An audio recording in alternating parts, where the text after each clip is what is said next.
them nti balina guy nti bw'obanga oyagala conceivinga naye conceivinga bwe bitayitamu anti waliwo obutayitamu n'oddamu n'osasula naye kati ono ye musigala ku that amount of money ng'omuwa facilitation paka lw'ozaala naye olaba bo bakipushinga naye yamala n'azaala omwana ng'alina ebituli ku mutima bibiri. Kumbe wali mukama yali amusevinga obutayitamu. Ne bagenda e South Africa. Omwana teyayitirayo n'afa. That's how you have to live your life. Tubirekere Katonda. Tubirekere Katonda alabika alina byabeera atutaasa. Sweetie, Angel, wanerabidde. Katonda alina byatutaasa nze. True. That's why I don't force life. Like, sometimes it's shigana, chiruma, yes. But it process it no sirika. Maybe one day it will make sense, ne chiruma. Because we are human. But even the pressure eyokubeera nga nobeera awo olowooza mwana Katonda ebintu bingi nnyo byakuwa that are better, like n'otunula your surrounding, n'otunula ebintu Katonda byakukoledde n'ogamba naye real. Why? Tubeera awo ne tutunula akantu katini bwe kati ne katulemesa okutuuka ku bintu ebirala. Anyway bambi nze I'm fine. Sinafunamu buzibu. From that time, ndi bulungi. I don't know, maybe at a later stage. Wabagamba she accepted it. Then people were like, Bambi, we feel your pain. Are you okay? We pray, God gives you a child.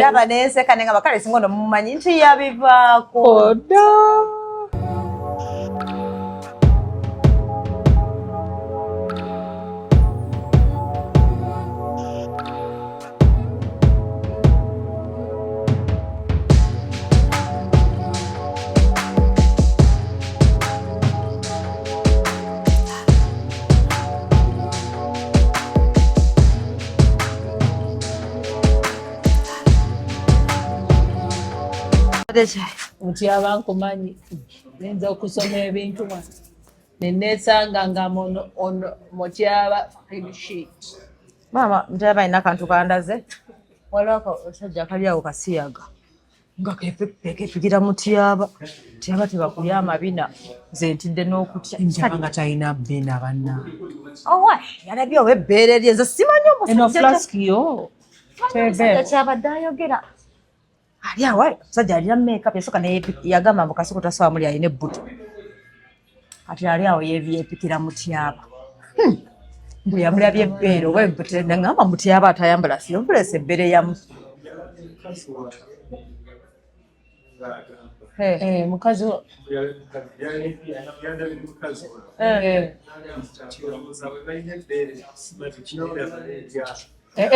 nakulaganako.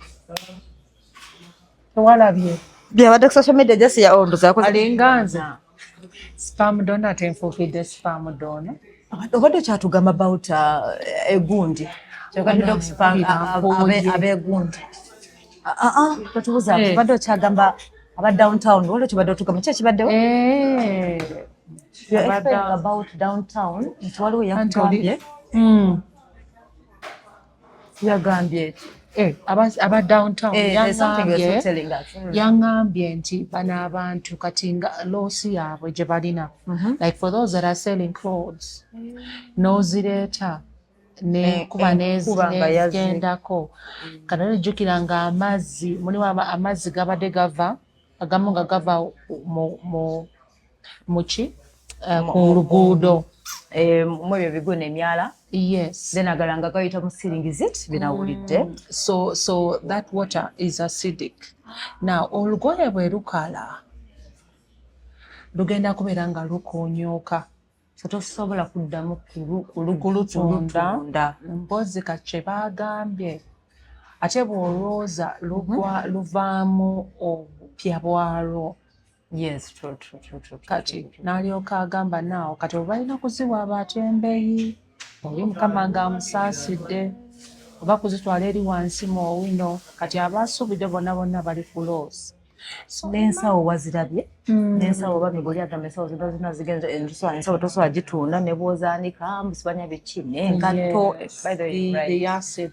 The acid. So they were talking about that. It's the acid. Ojukira even during lockdowns ngaba neranga bagaddewo amaduuka. So this water, this sweat, ebbugumu eryo, the heat, byayonona engoye z'abantu.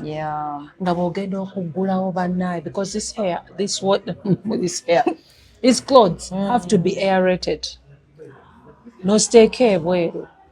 Olaba ne bw'oba ogenze ebweru ng'ogaddewo n'oggalawo oba ng'ogenze mu kyalo ogenze Christmas oba ki n'oggalawo romuyo nga togiggula engoye neero osanga zirinanga kuku. So but now what does that kati nadde ndi awo nga nyumya noono gayo omusuubuzi nemubuuza tekiba kubuuza bakotano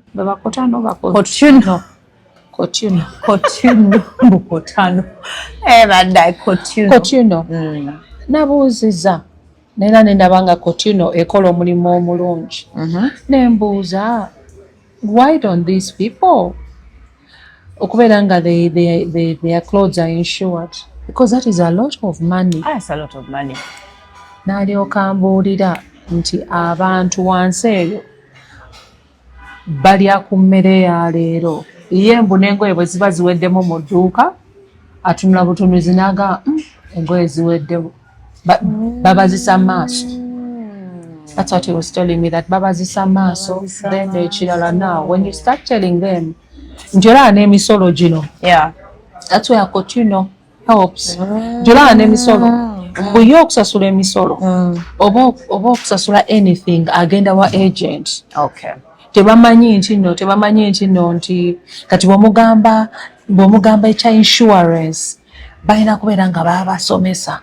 So that's why most people baluzinze sente. They don't have bookkeeping. Most of them tebamanyi bookkeeping. Ng'olaba n'emisolo gino gye bali baleese gino gye wali ogamba Ifrisi. Kati baabalala balabanga kyabulabe ennyo naye nga bw'omubuuza akinnyonnyole nga tamanyi beekalakaasa lwakubanga waliwo omu eyagenda n'abannyonnyola kati mugezi munnaabwe naye n'abannyonnyola naye kati awo Kotino weeyambira nti esobola okuyamba bano abantu mu bikwatagana ne auditing n'amanya n'abalansinga ebitabo bye bulungi.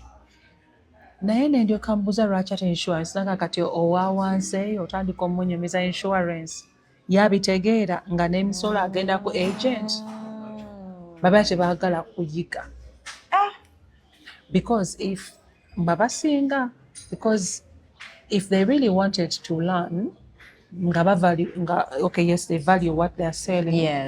Naye somebody should have taught them about insurance. So that they insure. So that they are things that are insured. For them, they look at it as a waste of money. I think sure. Insurance. Then ate amale agenda atandika okugula ebintu nga bino abiraba buli kanaku bibadde bibeerawo. So this is like a wake up call. Yes, basically. It is. But most of those people downtown tebali insured. I don't know you ever take this mentality nti insurance ekoya etawanya. I don't know how true it is. But then I mentality negamba sente zange zibere mu insurance kati bwe sifuna kizibu. You never know. That was a rainy day. Save for a rainy day. Yes. You never know. And I think you don't put in a lot. Especially people who have stuff worth billions of money. True. Kiringa okubeera ng'olina edduuka n'oteekako akakufulu akatini. Okiraba ng'olina edduuka nga lirimu billions of money nti oba olina by'otunda ate n'oteekako akakufulu akatini omubbi w'asobola okuyigira. Ate wandibadde oinvesting owa poliisi bwe yali aŋŋamba nera ku radio n'aŋŋamba basuubuzi bakusobera. Agenda n'abeera n'ebintu nga bya millions and millions of money naye bw'abaggalawe edduuka nagassawo kufulu eri cheap ng'ate eri more expensive gyeri okukuuma ebintu ebiri munda nanzijukiza nti abantu mu bupangisa like bano abapangisa abeera ne room ye n'abeera ne system n'abeera ne fridge n'abeera ne smart TV screen yagigula millions 2 naye nga waabeera waliwo ababbi shege ng'omanyi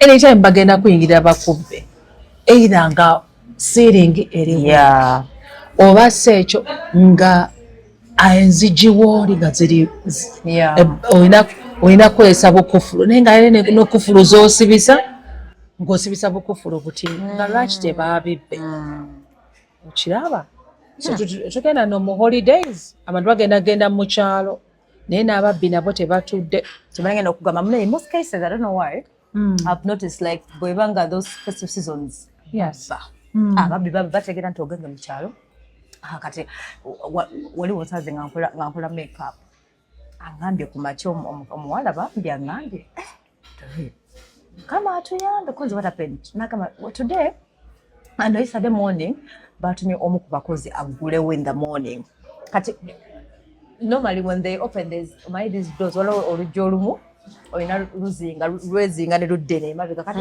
ndowooza omuwala oba kwa different people bagulawo kati ono ye akyali mupyapapya ndowooza bw'abadde alugira mpolampola ko olina olutereeza other back naleka nga waggule but I think the other person just took only 1 minute kubanga omuwala yagambye you people mbadde wano bukyangana buddewo the first client azisaamusanvu that's why bw'obadde ontuma camera menze wali nga kamera sigiraba meaning omuntu yabazizza ono nga ayingira mangu nga amanyireyo kamera webadde bera na expensive camera ekwata passport kyokka temuli kamera temuli bino bitu security camera biki n'abateeka mu losi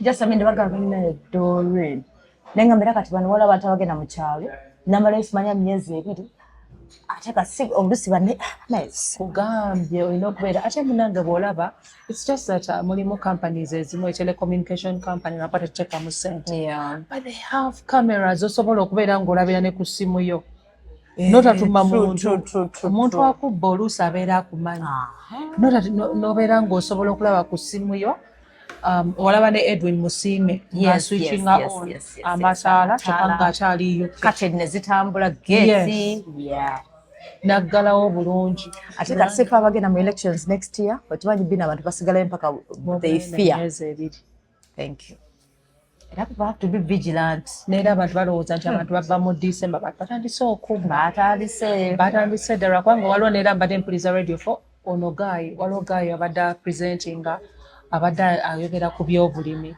nagamba bambi oli bamubbyeko enteeze 20 kyokka ate omanyi bwe baakoze bwe bamulekeddewo ezimu endala oli n'azibba ne badda wali ku sayidi ne bazisalaasala ne batwalako ebifi ebimu kati ku makya bano bwe bakedde for them they were feasting ekyalo ne kigamba ani ono atugabudde kumbe nga baamubbye ne batandika okutwala ebigere by'ente eyo nga loosi 20 cows yatuse ku faamu nga wi baazibye zonna ne bamulekerawo 10 I think there were about 10 ze bamulekeddewo so abalina ebisolo bino mubitwala simanya mbwe embuzi yange tugenda girya ku sekuku gyogitwala in fact yazitwala bagambe yazitwala like ngabonos abamu bafulumya ne batwala simanya ku ttale abalala ku ttale abalala simanya agifulumya kati ng'enkoko ezo ezitaayayanze ne I remember mu December oba how many years back nakubira ne police banegaye yatuuka owa poliisi nga atamidde ddodo nga n'omubbi yagenze anti omuwala agenda n'agamba omusuma ng'omubbi yalinnya ekikomera just kubba nkoko n'alinnya ekikomera mwalimu enkoko n'etandika okukaaba endala n'ezimu ndoza yali ayagala oba kutwala mmeka n'asitulamu emu n'addamu n'alinnya n'engamba kati olwo singa embwa yamuluma kale olw'enkoko oli nababo enkoko kati gola musajja w'okujja nga mukiitingako kye twakyamba batya n'okubata ng'ava wa Bina kubba nkoko akubbira bwe tomanyi ngeri gyakubbira nga togenda omukiitingako ne bana ab'amasannyalaze yesali nabadde ndaba embwange boggola neneebuuza ebadde ki ogenda okulaba nga ndaba omusajja waggulu nga UEDCL namugenekifaananyi dodo gaayewoono nabadde ndi mu kisenge omulaba ekiro abadde bikyoyo kirabikabe bano bayita batya abo ng'abadde akuba ebintu n'akuba ebintu neŋŋamba omanyi kamukuba ekifaananyi just in case nga ndaba naye how do you step olaawo yalinnya talina bigere ngato mubigere nga teyazirese wansi yabadde alinye ku kikomera kyane kya neighbor kyaffe yabadde akola yalinnya nabalabye nga bateekayo ebintu nga bateekayo ziwaya bazisibako naye omuntu saawa 5 nate ngenda kuggulawo eddinisa mugambe gundi embwa bwe zinaakuluma sikujjanjaba obwedde akuba neŋŋamba ng'embwa bwe ziryo nga nze nagenza okulaba ndabagaayi neŋŋamba kati bw'avaayo n'agwa naye ekiro embwa n'emuluma oba n'amenyeka nze musasulira ate beno ekiro omanyi no ssaawa meka zino ssaawa 5 neebase n'okwebaka oba yavuddewo ssaawa meka naye that is not right kyoga abakola kiro naye nga bagenda ku ssaawa 6 bano si beeba abano babbi bayaayo babi bayita baani bano bebasasula nga siba amasannyalaze naye nga they know how to fix the masannyalaze kubanga olina okuba nga olina n'engatto ate engatto nabalabye emisana neera neŋŋamba omanyi let me take this picture I almost posted it so neŋŋamba anyway kati nenzuukuka neera nensanga gayineera ate ng'asirisaamu n'amaanyi n'akuba. But it's very scary. I didn't even bother checking. 11. Era abantu n'abalala abantu abali eyo nze kyenjagala neera okugamba abantu abalina amamotoka emotoka neesula ku mulyango gwa kafunda ako. You rather put it somewhere wali safe. Dodo noteekamu sente. Naye tebagala sasula bayita batya bano parking people. Parking mbeera bidala parking. Tebagala sasulamu naye n'aparking awo. Ye n'ayingira mu nju. Banga matamu balina eddagala mbu simanya bali so confident basobola babba. Omanye ebintu bityo. Like there are things that we take for granted. You invest money in a car. And then afterwards, n'otayagala nakusasula abadde agikuuma. How unfortunate. Motoka neesula ebweru.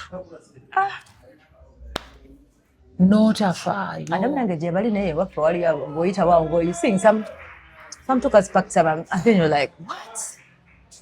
2 cars? Nogamba naye bano abantu beesize eki? Sibategeera. Anyways, so bannange.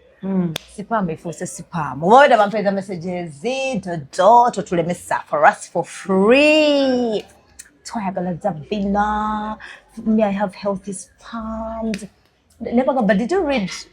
Did you listen to that thing? Or you're just reading what those people wrote? But bloggers, for them, they twisted because they wanted you guys to open the link and watch and read. Maybe just speculating. Bina is looking for a sperm donor. Ninga bloggers no bakers. Nabadde ndi awo. Naye nadde ngenda commenting nga kansirike. You take a caption. But those in my inbox. Please stop. Very kind of you. Very kind of you. But I'm not looking for a sperm donor. Because it was like it's a story that I've been talking about it on and on for a long time. I talked about it at Kubukede. I went on Facebook radio. Live is a fed for my radio station. Ne wano obabaraki bakitunuulidde nnyo. Facebook Live twabyogeranga n'ogwasembayo wagira ne Jacob boy n'omugamba Jacob ayo nagamba naye ndemwejerega. Netwejerega. Nese kane mbwatuka no bwatuka. It came off as a surprise to some people and many people. What much for the big deal? It is. Now, yeah, it's something chenalabye. Nengamba, do you know ebintu byetukola? Our past can come back and haunt us. They do. And I don't know what we can do in such a scenario. Because when to know leader, abantu badde bakyogerako ne bakyogerako. Nendabanga, mistakes zetukola. Nesaasira abantu abali ku social media obusolosolo bwe beekoze. Bwe banaakula ne batuuka mu myaka gyange oba balibeera batya. They keep telling them social media doesn't forget and there are always consequences in whatever you do. Yes. Bojja weekaza wano naye my dear. Ntunudde ne ŋŋamba, naye okimanyi nti abantu bano kati olwo singa kati nnina omwana. Singa olina omwana? Kati abantu banyamba. Naye kati mu maaso g'abali abantu nendaba nga naswala. Anyway, abansomereko ku messages. Njagala osomerako kubanga nze kugambye ne ku YouTube bange ne ba comments nga nze wenze kamba Bina. Bambya ekyo kyali past. Nga namwe mubeera ne past wali olw'otuulawo n'ogamba kino ekintu bannaye sandi kikoze. True. So people thought it was reset. That's why I'm saying all these things. Kandabe wano bannange bangi nno. Buli lunaku wabeera wajja. Olaba waliwo ngambye about the sperm donor oba tukebera tutya inbox. Kati olwano okugulirawo ya Facebook. Oyina gundi Ani? Oyina messages. App ya messenger. Kandabe. Manyi kubikebera eno bibeerayo bingi. Okay, let's just get ku notification wano. Hello, madam. Good evening. I saw your video of... message. Kati message. Kati wenkola bwenti neziryoka zijja. Nga zijja. Olaba.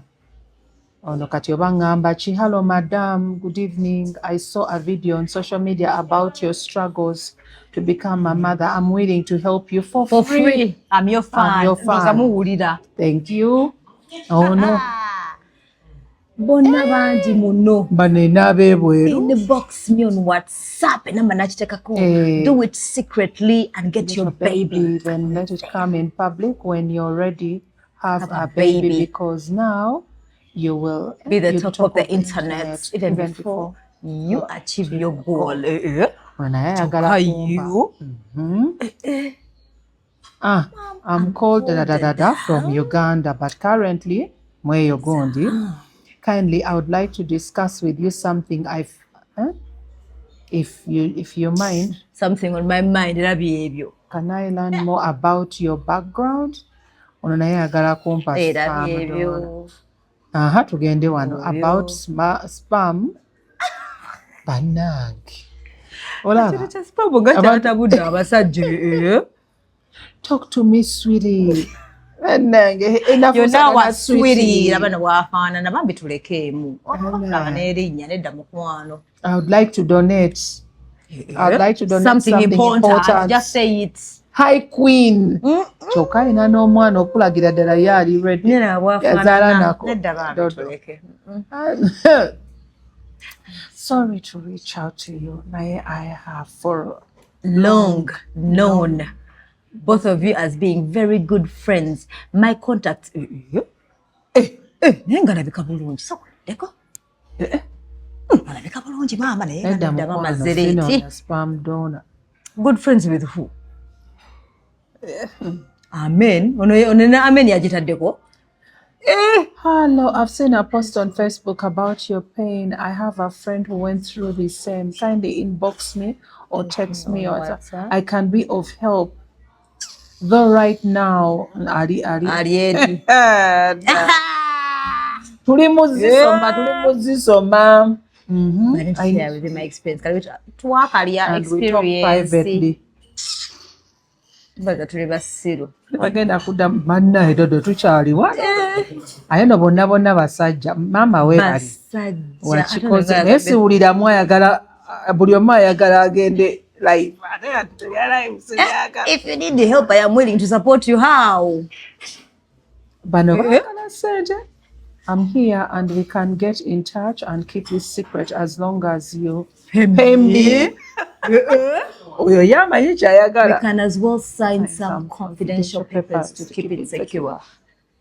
Hello, my name is so and so. You want someone to donate. You can pay me. I don't know about Vubuka.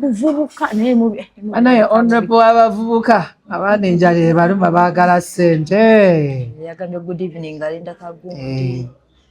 Your friend what? Doris Nasasida? Nakuzechi. Is my friend and she just asked about okay. No, mumanyi genderi. Like I'm hosting a I'm waiting. Waiting for what? Genderi. I'm come about the opportunity na ya chenze empulira. Ane dabarayika abambarabika bina. Yabono netta na ya.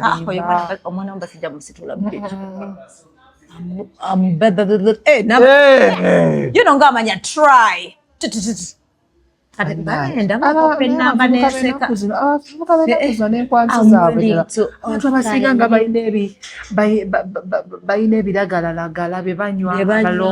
you masturbate, you have weak sperms. Yes. So we need to work. Millions of billions. Nego mayino kiyinza okutuuka nga abantu batulaga ebintu byabwe mwalo yampereza ekintu kye mu blockings. I'm willing to offer you at zero cost. Naye siraba ekintu akolaga nti kiwera si byebyo hosting yawita kagwadi yajije abantu bakina kulaga solido zaabwe waliwo yandaza solido namu blockings dodo eyo tewaliyo solido nze munaisagala bitundu yakupya kafaanana erina is it true? Are you looking for a donor? olwono kati tulikuza Facebook zokka natandise njagala kuwa spam ozale because I feel what you are going through. You feel? How can you feel? Can we talk? And number yo, thank you for your response, consideration, beautiful and blessed day to you. Wakali beautiful. Batandise. So no tetulaba na face ye. I don't know what okay ngo muntu musajja. Long time friend. Alabika bulungi. Ono gundi Jacob yali amukwana nga yalowooza ayogera ne Bina Babie bambi. Namugamba muno mbu cup of tea kati bwe byayingiramu ebya cup of tea. Jacob n'alyoka ngamba Bina waliwo omusajja nze nagenze mu inbox yo ne mugamba bwe tugenda ku Serena kunywa caayi gaya akulinze nze gyendaga on our birthday. Kitegeeza keep making us laugh on those days. Wa Friday naye Bina lwaki tonziramu mbadde ndowooza kiri ekigambo agambye mubaki tomuddamu Dodo tunoonya ki tulabyeko ezimu bajja kukoleza solido yakumbeereza solido bandeetera obwavu inbox bambi mulekeraawo mwena mulabika nga bwe mwagala newankwadde mwina solido ennene tetwagala puliizi nze n'ekirala nabivaako dda n'ekirala mbadde sisobola kukkiriza abantu abasinga kati bo babeera baagala bagende live nange ayo neyampeereza ku x mbuye asobola okumpa naye ayagala live tayagala byagenda kuse alinga Jacob please naye ate ekineewuunyisa abaana abato tebakyatya tebatya mukenenya tebatya ki tebatya ndwadde infections bereeta ssente ebisigadde ajja biraba oli agambye bwereere bonana bwobwerere omuyekayekayo w'essente abamanya agenda kukwesibako Bina bayinza okwesibako ayinza okwesibako and this generation enywa nnyo ebiragalalagala bano bo bafu I don't trust them at all. Their sperms are weak. Yes, their lifestyle is very, very bad. Yes. They don't like you people. You underperform in bed. The doctor was telling me that he's alarmed you people. Tembu zafa tezirina bikira zijja nnema muyina sperms ziri deformed low sperm count. Because of your lifestyle, you masturbate, you overdrink, you don't eat well, you like snacking a lot, you don't sleep enough, you don't exercise, you use the aphrodisiacs, simanya elongation, simanya nebasiga kugundi, simanya entunusi. What is that? Olega checho. Ekirala kyennayize bw'ogenze n'oyogera ku kya infection nenzijukira ekintu kye nnalabye era omusawo nga yabadde akyogerako. Wali obaddeko awo kale may not have happened like naye ate nga times it's true like ogenda n'olaba what are you doing, are you recording us you ntyaba olaba ku musajja noyo naye ankwana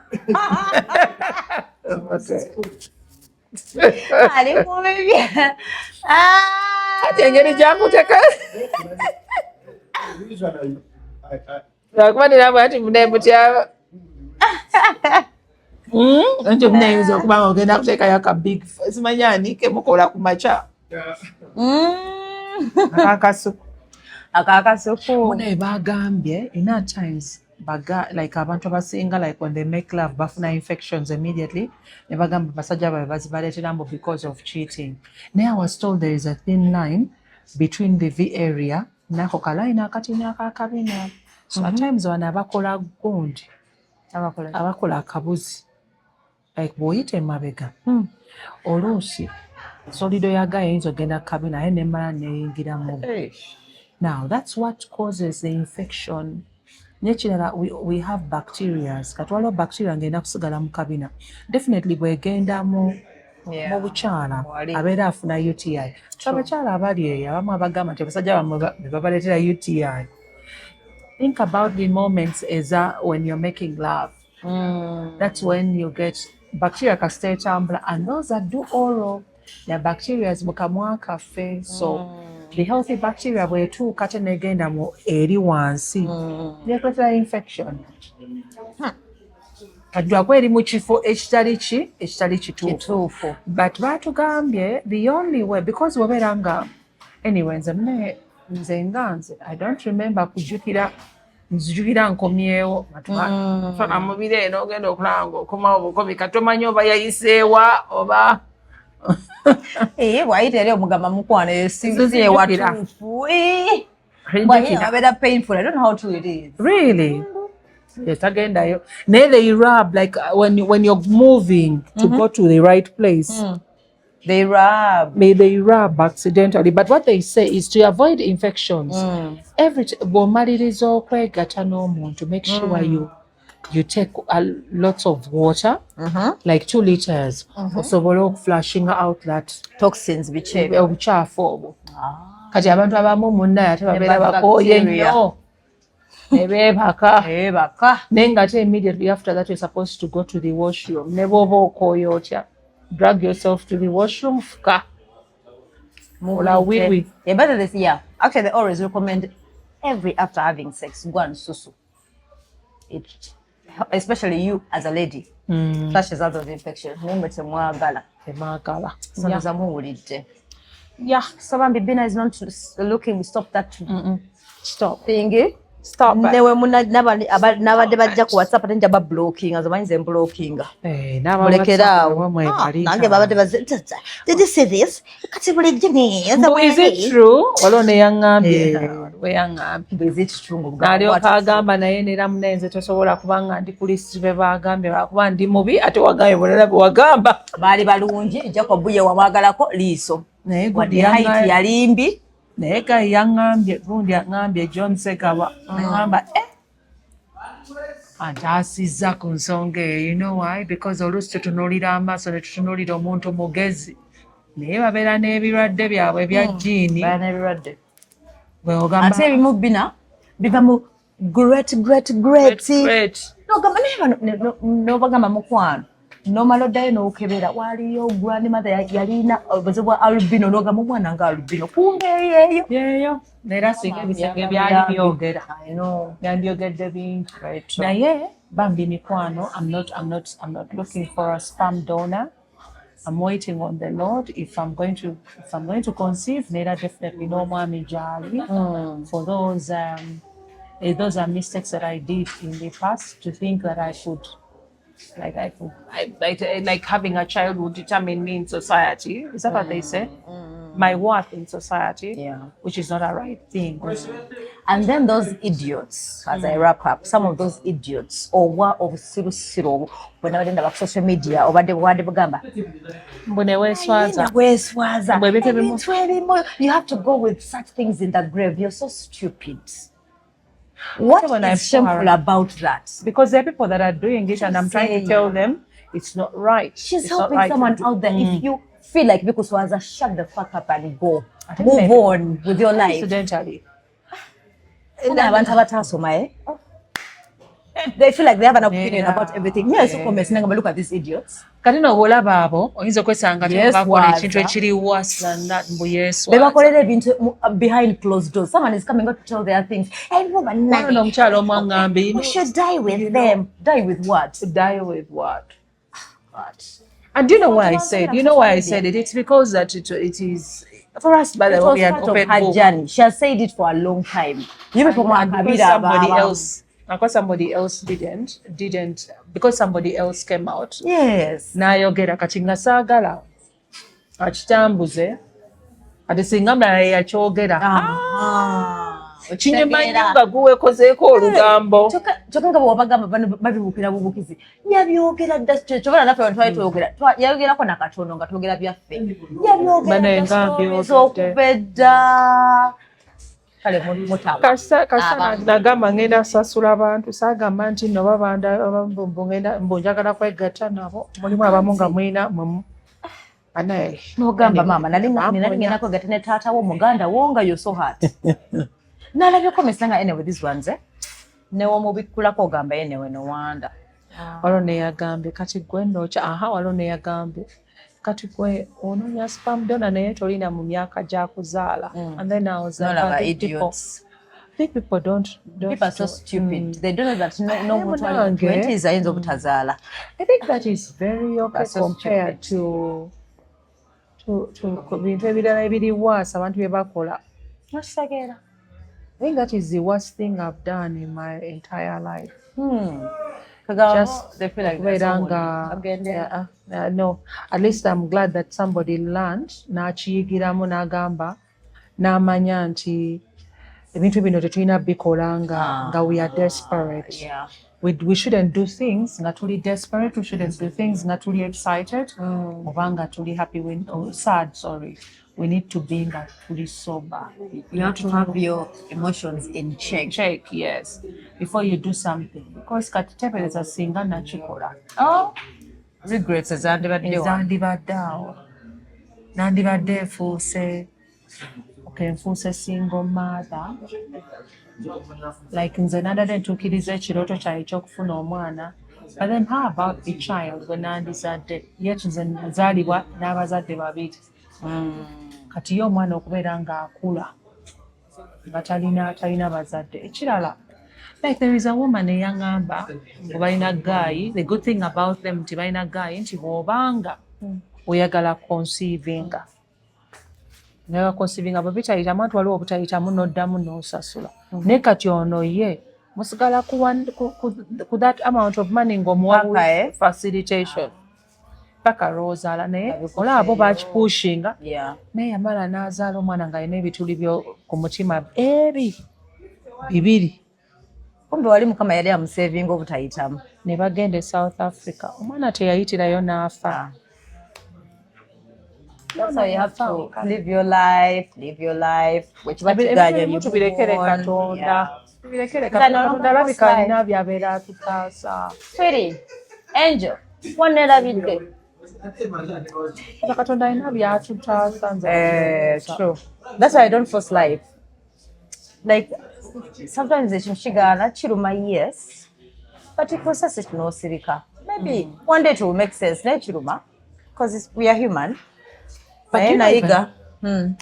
Even the pressure ey'okubeera nga n'obeera awo olowooza mwana Katonda ebintu bingi nnyo byakuwa that are better, like not your surrounding. n'otunula ebintu Katonda byakukoledde n'ogamba naye real. Why? Tubeera awo ne tutunula akantu katini bwe kati ne katulemesa okutuuka ku bintu ebirala. Anyway bambi nze I'm fine. Sinnafunamu buzibu.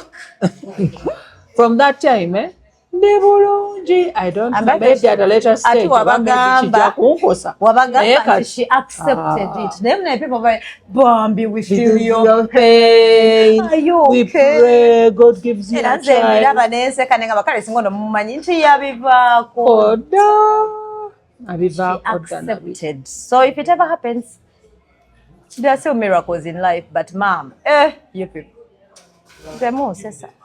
Anybody?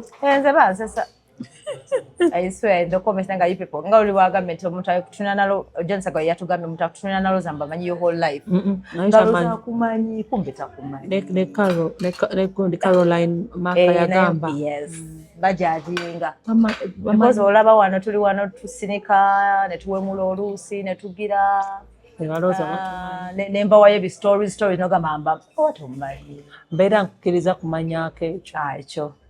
So please go slow. Nenga basirikira ekyama kyange bambi mwebale bwali buto na busiru desperation byonna byonna n'okuswala mpulya naswala naye mwongera okubisirikira ate many there are people that they least expect. What? Like when I took it like say abantu bye wangamba never nange watunyumiza kono naseka mbu office you walked out ngowulira oswate naswala dodo wali after saying no ngowulira goswate you can't believe like it. You know omanyi waliwo kati naggayi yagenda namanya kati ngoni ngabaggayi abamanyira ne batandika okuŋŋamba bunno enaku zinati kati bagbeera before even I talked about that sperm donor thing.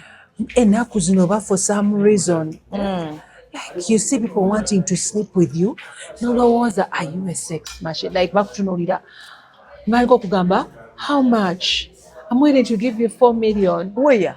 Inbox. I'm willing to give you 10 million. Inbox. Yes. You're kidding. Toto nze simanyi kyoyo kindiko bana nempulira ng'oli antaddeawo mbu kyoyo kindiko like how can somebody say to sleep with me they can give me money? I think it's not small money. 10 million. Nakugamba I can give you half. Endala nenkuwa kasokkiriza kankuwa 2 million olaga oba mwali wa 20M yasirika ndoza yangamba nja munoonya banange bansobedde ne baleka baweereza ekifaananyi kyange nga ndi ku slick and slender ne bagamba mbuki banaye Bina njogedwa ne bagamba ekiwala kino kirabika owooma ndi mmere. You know what you're talking about? It's so sad. I feel omuntu angamba ebyo abeera kati bwe nagenda ne ngamba kati nga bwe nagenda mu office y'omuntu noza nabo baali balooza ne bagamba Bina kati nze nali ndi ready okusasula I feel muntu akiteeka mu galimpica bwa lwaki takimpa zabadaye munda gasida gaseka anaye dodo n'ennamba sigiraba ngagenda kuwa 2M njagala kulaga 4M simanya 2M za wasting 2M za wasting I'm offering 4 million shillings. Dodo kati byatobisoma nozolaba deal emugamba no thanks I don't do those things. I understand it's an offer from me naddamu dodo naye ng'amanyiira that one nateekawo nga nze ndowooza yeeye si yeeye mbadde nti oba naye yogeyingama lwakitazikuwa buwi kale said lwakitazikuwa buwi dodo n'okubeera nga andabye nga oba machine ne mugamba I may be forced to block you. Is that what you want? You're being disrespectful. N'asirika n'amala n'agenda mugundi n'agenda ku munne abimuyitiramu nalaga ekifaananyi ku social media ekyamutandinga on nze bannaye Dodo sendabye ontuteekayo ebifaananyi byaffe tunyumirwa bunyumirwa byaffe kumbe teeka abantu beebifaananyi byaffe balabika babikozesako obusabbuuni otukira kino ekifaananyi ng'oli buguudibu Snake and Slender. Kati yalabawaawo n'agamba kati wano. Tolaba eyo message yamuweereza. Kisiru. Kati nayo Sajja bamanyi lwaki temutuwa buwi ssente n'ogamba naye ddo ino nsanyusa nkwaddeyo buwi. Lwakusabira emikiisa. Dodo natufe wano zosubitegeera. Era naye tumaliriza. Sajja mwe temutumanyira mutuwe buwi ssente. Kyaba gwe nga totugambako nawe tuwe ssente lwaki? Tuli babi nnyo. Kiki? Za mwana wo. Bano nga balina abaana naye bazigaba. Nzigyeko.